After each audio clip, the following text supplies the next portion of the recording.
কিরে কিরে মধু মধু রসমালাই, এই যে দেখেন আপনাদের ভাইরাল টপিকের একটা অঙ্ক আমি নিয়ে এসেছি। তরমুজের লাভ ক্ষতি নিয়ে ব্যবসাটা আমরা সুন্দরভাবে আজকে করবো, ঠিক আছে? যদি অঙ্কটা বুঝতে পারি তাহলে আমাদের অরিজিনালে মধু মধু লাগবে, আর যদি না বুঝতে পারি তাহলে তো মধু না।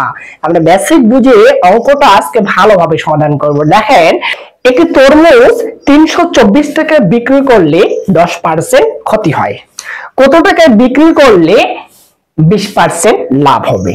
এই বিষয়টা আমরা একদম জাস্ট ফিল করে, ভেতর থেকে ফিল করে অঙ্কটা সমাধান করব। দেখেন, এই যে 324 টাকায় আমি বিক্রি করছি, এই বিক্রি করে আমার কিন্তু 10% ক্ষতি হয়েছে। তার মানে আমি যদি 100% কিনি তাহলে আমি কিন্তু 100% বিক্রি করতে পারেনি, আমাকে কি করতে হয়েছে? ক্ষতি করে বিক্রি করতে হয়েছে। তাহলে বিষয়টা হলো, এই যে মানটা, এই যে 324 মানটা, এটা কিন্তু 100% এর মান না, এটা কয় পার্সেন্টের মান? কারণ যেহেতু 10% ক্ষতি হয়েছে, তাহলে এটা কিন্তু 90% এর মান। 90% এটার মান হলো কত? 324। 90% এ আমার কি হয়েছে? এই দ্রব্যটি বিক্রি হয়েছে। এখান থেকে আমি 1% এর মানটা বের করব। তাহলে 1% সমান 324 ডিভাইডেড হবে আমাদের জাস্ট 90।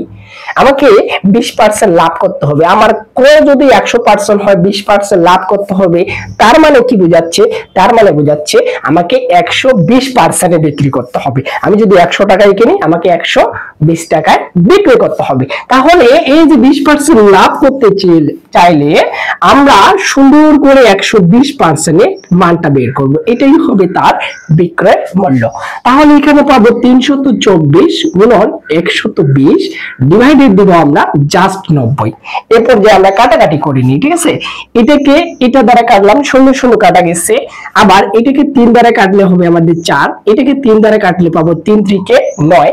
এরপর যা এই মানটাকে 3 দ্বারা কাটবো, 3 কে 3 1, 2 কে কাটা যাবে না 3 দ্বারা, তাহলে এখানে 0 নিব, 3 আসতে হয়ে যাবে 24। তাহলে আমরা পাচ্ছি 108 গুণন জাস্ট 4।